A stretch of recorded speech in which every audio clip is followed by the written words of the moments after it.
খবর দিনভরে মিমি রয়েছে আপনাদের সঙ্গে। যে খবরে আমরা নজর রাখবো, কাকদ্বীপের একটা স্কুল, সেখানে প্রধান শিক্ষককে ঘাড় ধাক্কা দিয়ে বের করে দেওয়া হচ্ছে স্কুল থেকে। কাকদ্বীপে স্কুল কমিটির সভাপতির বেলাগাম বেয়াদপি দেখুন। গতকালও আমরা আপনাদেরকে এই ছবি দেখেছি। দেখুন, ভারপ্রাপ্ত প্রধান শিক্ষক, তাকে রীতিমতো ঘাড় ধাক্কা দিয়ে বের করে দেওয়া হচ্ছে। কে বের করছেন? না, স্কুল পরিচালন কমিটির সভাপতি। প্রধান শিক্ষককে ধাক্কা মেরে স্কুলের বাইরে বের করে দেওয়ার অভিযোগ। সিসি ক্যামেরার ছবি আপনাদেরকে দেখাচ্ছি, সেই ফুটেজ। ত্রিদীপ বারুই স্কুল পরিচালন কমিটির সভাপতি, হঠাৎ এসে আমাকে বলছেন এই তিনি ধাক্কা দিয়ে বের করে দিচ্ছেন প্রধান শিক্ষককে স্কুল থেকে। দেখুন,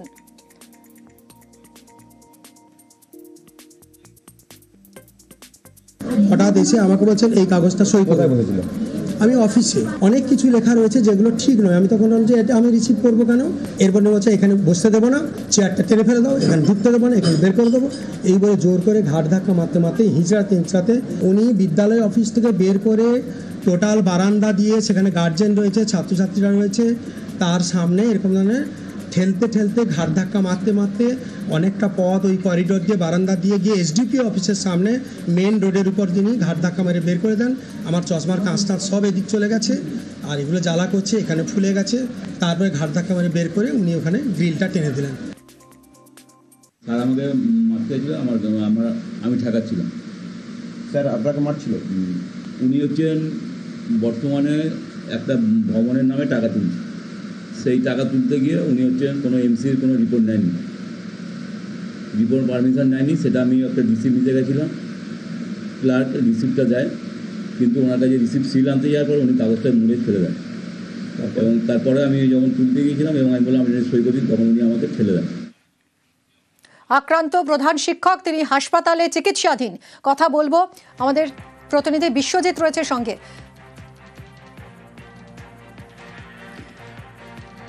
বিশ্বজিৎ, প্রধান শিক্ষকের শারীরিক অবস্থা এখন কেমন আছেন তিনি? হ্যাঁ দেখো, আজকের সকালবেলা তাকে কিন্তু কাকদ্বীপ হাসপাতাল থেকে রিলিজ করা হয়েছে এবং গতকাল এই ঘটনা ঘটার পর কিন্তু তিনি হাসপাতালে ভর্তি ছিলেন, সারা রাত ভর্তি ছিলেন। আজকে সকালবেলা সবেমাত্র তাকে ছুটি দেওয়া হয়েছে। ছুটি দেওয়ার পর আমরা তার সঙ্গে কথা বলেছিলাম। তিনি যেটা জানালেন, গোটা শরীরে তার ব্যথা রয়েছে এবং ঘাড়ে তার আঘাত লেগেছে এবং একেবারে একটা মানে আতঙ্কের মধ্যে রয়েছে বললেই চলে। তিনি যেটা জানালেন, তিনি এই মুহূর্তে প্রচুর পরিমাণে এই ঘটনার পর আতঙ্কে রয়েছেন। তিনি বলছেন যে কোনো সময় তাকে অ্যাটাক করতে পারে, যে যারা এই ঘটনা ঘটিয়েছে তারা কিন্তু অ্যাটাক করতে পারে, এমনটাই কিন্তু জানাচ্ছেন। এবং আজকে তিনি কিন্তু যেহেতু বাড়িতে ফিরেছেন এবং তিনি কিন্তু থানায় যাবেন, অভিযোগ করবেন এবং আইনি সহযোগিতা নেবেন। মিমি, সঙ্গে থাকো, বিশ্বজিৎ ফিরছে।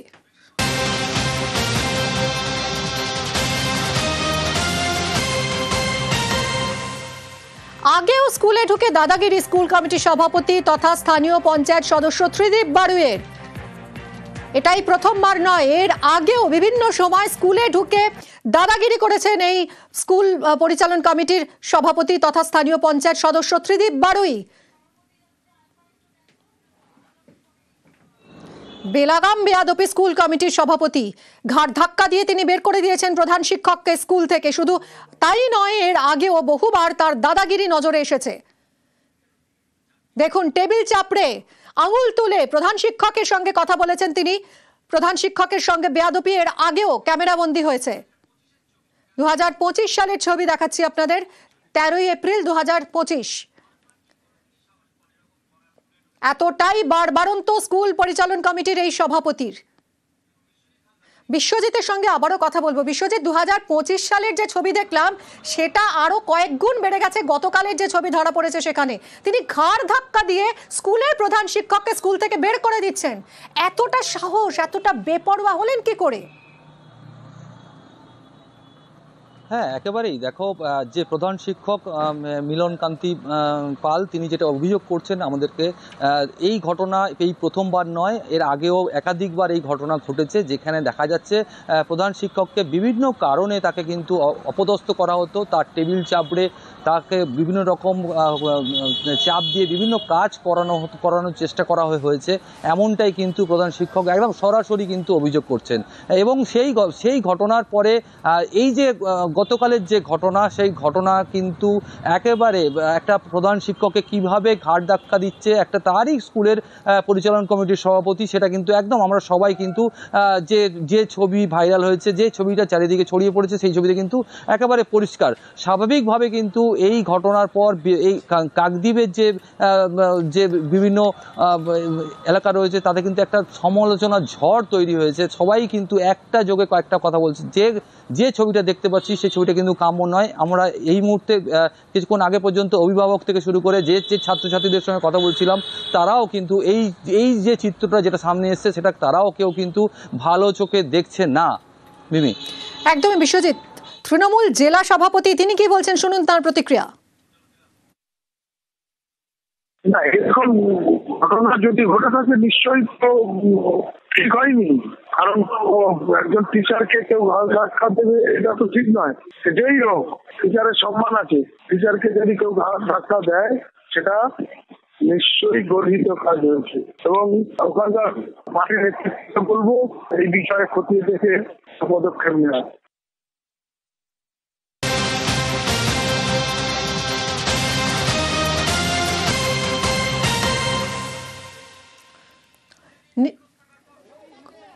কুড়ি দিন নিখোঁজ থাকার পর সপ্তম শ্রেণীর ছাত্রের টুকরো টুকরো দেহ উদ্ধার।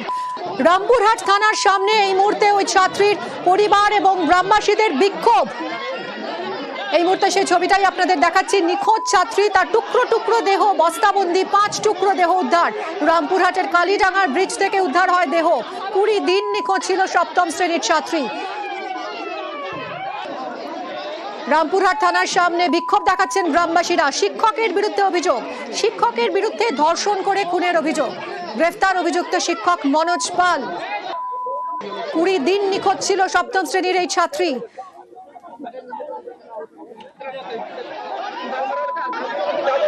পুলিশ এই মুহূর্তে শান্ত করার চেষ্টা করছে গ্রামবাসীদের। উত্তেজিত গ্রামবাসীরা বিক্ষোভ দেখান, থানা ঘেরাও করে। পুলিশ আধিকারিকরা বেরিয়ে আসেন, তারা শান্ত করার চেষ্টা করেন, তারা কথা বলেন গ্রামবাসীদের সঙ্গে। অক্ষয় আমাদের প্রতিনিধির সঙ্গে কথা বলবো। অক্ষয়, এখন কি পরিস্থিতি? রামপুরহাট থানার সামনের ছবি আমরা দেখছি। দেখো, তোমাকে জানিয়ে রাখি যে রামপুরহাট থানার 12মিশিয়া গ্রামের যে সপ্তম শ্রেণীর ছাত্রী নিখোঁজ হয়েছিল তাদের মৃতদেহ উদ্ধার হয়েছে এবং আজকে 12মিশিয়া গ্রামের যারা গ্রামবাসী আছেন সাধারণ তারা গ্রামবাসীরা আজ রামপুরহাট থানার সামনে থানা ঘেরাও করেছে এবং তাদের মূলত যেটা ক্ষোভ যে গত ইংরেজির আগস্টের 28 তারিখে নিখোঁজ হয়েছিল, তারপর রামপুরহাট থানায় অভিযোগ দায়ের করেছিল পরিবার। তবে সেইভাবে পুলিশ কিছু ব্যবস্থা গ্রহণ করতে পারেনি। যদি সঠিক সময়ে ব্যবস্থা গ্রহণ হতো সেক্ষেত্রে কিন্তু এই ঘটনা ঘটতো না। এবং সেই ক্ষোভের জেরেই যারা গ্রামবাসী আছে তারা এই মুহূর্তে কিন্তু রামপুরহাট থানার যে গেট, মূল গেট ভেঙে তারা থানা প্রবেশ করার চেষ্টা করে। ইতিমধ্যে কিন্তু রামপুরহাট মহকুমা পুলিশ যখন এই ছাত্রী নিখোঁজ ছিল বা এর পরিবার তো তখনই এই শিক্ষকের বিরুদ্ধে থানায় অভিযোগ জানিয়েছিল, তখন কি থানা কোনো পদক্ষেপ করেনি?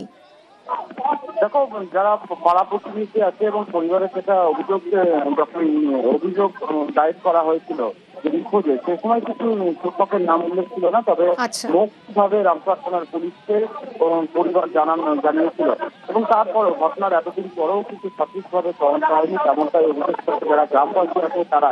তাদের অভিযোগ যে সঠিক সময়ে যদি তদন্ত হতো বা ব্যবস্থা গ্রহণ হতো তাহলে সেক্ষেত্রে কিন্তু এই ছাত্রী হয়তো মৃত্যু হতো না। এবং সেই ক্ষোভের জেরেই কিন্তু আজকে রামপুরহাট থানার যে মূর্তি সেখানে কিন্তু বিক্ষোভ দেখাচ্ছেন যারা আদিবাসী পরিবারের গ্রামবাসী যারা আছেন সেই সমস্ত লোকজন কিন্তু এই মুহূর্তে রামপুরহাট থানায়। আমরা দেখছিলাম যে গ্রামবাসীরা বিক্ষোভ দেখাচ্ছিলেন থানার সামনে, তারা এই মুহূর্তে কি চাইছেন আর পুলিশ আধিকারিকরাও তাদের সঙ্গে কথা বললেন, কি কথাবার্তা হলো? রামপুরহাট মহকুমা পুলিশ আধিকারিক আশ্বস্ত করলেন যে অভিযুক্ত শিক্ষককে ইতিমধ্যে গ্রেপ্তার করা হয়েছে এবং কঠোরতম শাস্তি তাকে দেওয়া হবে আইনের মাধ্যমে। তবে যারা গ্রামবাসী আছে তাদের থেকে মূলত ক্ষোভ যে অনেক আগেই যখন নিখোঁজের অভিযোগ দায়ের করা হয়েছে সেক্ষেত্রে পুলিশ সঠিক সময়ে ব্যবস্থা গ্রহণ করেনি। সেই প্রশ্ন করছেন পুলিশ আধিকারিকদের। পুলিশ আধিকারিককে আশ্বস্ত করছেন যে অভিযুক্ত শিক্ষক ইতিমধ্যে গ্রেপ্তার হয়েছে এবং ধন্যবাদ অক্ষয়। নিখোঁজ ছাত্রীর টুকরো টুকরো দেহ উদ্ধার হয়। 20 দিন নিখোঁজ ছিল সপ্তম শ্রেণীর ছাত্রী, তারপর তার বস্তাবন্দি 5 টুকরো দেহ উদ্ধার হয়। রামপুরহাটের কালীডাঙ্গার ব্রিজ থেকে উদ্ধার হয় দেহ। শিক্ষকের বিরুদ্ধে ধর্ষণ করে খুনের অভিযোগ, গ্রেফতার অভিযুক্ত শিক্ষক মনোজ পাল। টিউশন করতে গিয়ে গিয়েছিল, সেই দিন থেকে পাওয়া যায়নি, সেই 28 তারিখ থেকে। কালকে পেয়েছি, মার্ডার করেছে। কেস করেছিলাম, আগে কিছু বলতো না, একবার বলেছিল একটু বড় হোক রাখবো, আর একটু বড় হোক রাখবো। বিয়ে করার প্রস্তাব দিয়েছিল। এখন ফাঁসি চাইছে।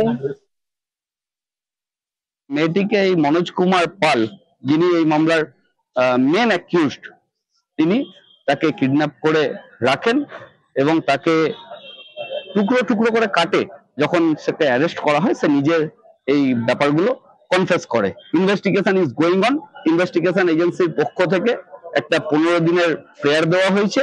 ইনভেস্টিগেশন দ্রুত সম্পন্ন হবে, কারণ এই মামলাটা কিন্তু একদম রেয়ার থেকে রেয়ারেস্ট। প্রাথমিকভাবে তদন্ত যেভাবে এগোচ্ছে তাতে আমাদেরও সাসপেক্ট যে তাকে প্রথমে ধর্ষণ, পরে তাকে খুন করা হয়েছে। মানে এটা আমাদের তদন্তের যে গতি, সেখান থেকে আমাদেরও সেই রকমই মনে হচ্ছে। কলেজের ছাদে দুষ্কৃতীদের মদের আসর। কলেজের ছাদে ছড়িয়ে ছিটিয়ে মদের বোতল, যখন তখন কলেজে ঢুকে ভয় দেখানোর অভিযোগ। আতঙ্কে প্রিন্সিপাল থেকে পড়ুয়ারা। হাবড়া বাণীপুর মহিলা কলেজে ঘটনা, চাঞ্চল্য ছড়িয়েছে এই ঘটনায়। কাউন্সিলরের প্রশ্রয়ে দুষ্কৃতী বাড়বাড়ন্তের অভিযোগ। কলেজ চলাকালীন তাই মাঠ পাহারায় অধ্যাপকরা। হ্যাঁ, অবশ্যই আমরা মদের বোতল দেখেছি সেখানে, তাছাড়া আরো অন্যান্য যাতে যেমন সিগারেটের প্যাকেট, এছাড়া গ্লাস, এরকম অনেক কিছুই আমরা দেখেছি। এর সাথে অনেক যানবাহনও চলে ওখান থেকে, বাইক, সাইকেল। তারপরে হ্যাঁ, মাঠের মন্দিরেই চলে এগুলো। প্লাস আরো অনেক প্রবলেমই আমাদের হয়। কি চাও এগুলো বন্ধ হোক? হ্যাঁ, অবশ্যই এগুলো বন্ধ হোক চাই, যেহেতু আমরা মেয়ে, আমাদের একটা নিরাপত্তার অবশ্যই দরকার আছে। আমাদের সমস্যা অবশ্যই আতঙ্কের মধ্যে আছি আমরা। আমাদের আতঙ্কের মধ্যে একটা ক্লাস হয়, আমাদের প্র্যাকটিক্যাল ফিজিক্যাল এডুকেশনের প্র্যাকটিক্যাল হয় মাঠে।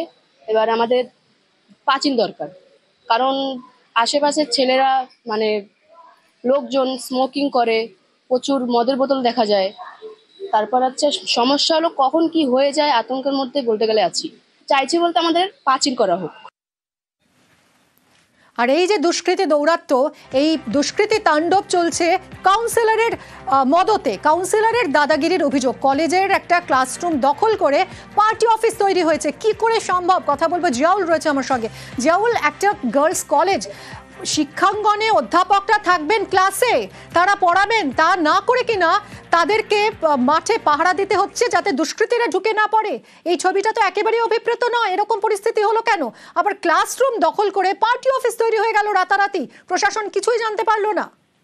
দেখো, প্রশাসনের কাছে একাধিকবার অভিযোগ জানানো হয়েছে, কিন্তু কোনো ব্যবস্থা নেওয়া হয়নি, এমনটাই কিন্তু অভিযোগ করছেন খোদ অর্থাৎ এই কলেজের তিনি হচ্ছেন যিনি প্রিন্সিপাল, তিনি অর্থাৎ হাবড়ার বাণীপুর মহিলা কলেজের ছাদে বসে দুষ্কৃতীদের মদের আসর সেখানে, এবং ছড়িয়ে ছিটিয়ে রয়েছে মদের বোতল। হাবড়া বাণীপুর মহিলা বিদ্যালয়ের যে পাঁচিল, অর্থাৎ কলেজের যে পাঁচিল, সেই পাঁচিল একটু একটু করে দখল হয়ে যাচ্ছে এবং সেগুলো বিক্রি হয়ে যাচ্ছে।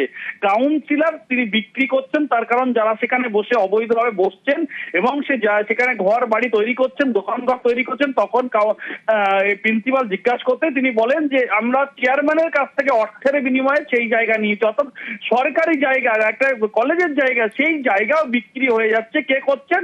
একেবারে খোদ কাউন্সিলর করছেন। হাবড়া পৌরসভা 20 নম্বর ওয়ার্ডের কাউন্সিলরের দিকেই এই ধরনের মারাত্মক অভিযোগ। শুধুমাত্র এই ধরনের অভিযোগ নয়, এবং অভিযোগ আরো যেটা হচ্ছে কলেজের ঘর দখল করে সেখানেও চলছে, সেখানে পার্টি অফিস করছে, সেখানে মদের আসর বসে, সেখানে রাতে আনাগোনা বাড়ে বাইরে বহিরাগত লোকেদের, এবং এ নিয়ে একাধিকবার সোচ্চার হচ্ছেন। একাধিকবার বর্তমান যিনি ওখানকার বিধায়ক রয়েছেন জ্যোতিপ্রিয় মল্লিক, তার কাছে অভিযোগ করেছেন, চেয়ারম্যানের কাছে অভিযোগ করেছেন হাবড়া পৌরসভার, এবং অভিযোগ করেছেন থানায়। কিন্তু যখনই অভিযোগ করা হয় তখনই পুলিশ প্রশাসন সেখানে আসে, কিন্তু তারপরে আবার চলে যায়, আবার নতুন করে সেখানে রাতের অন্ধকারে বহিরাগত আনাগোনা বাড়ে, এবং এ নিয়ে শিক্ষামন্ত্রীর কাছে অভিযোগ করেছেন। কিন্তু একদিকে মাঠ দখল হচ্ছে, একদিকে মদের আসর বসছে, আবার নতুন করে দেখা যাচ্ছে সেখানে জায়গা দখল হয়ে যাচ্ছে। যেহেতু এই কলেজের পাঁচিল নেই, সেই জন্য পাঁচিলের গ্রাউন্ডের মধ্যেই, জায়গার মধ্যেই অবৈধ অবৈধভাবে সেখানে বসবাস শুরু করেছে।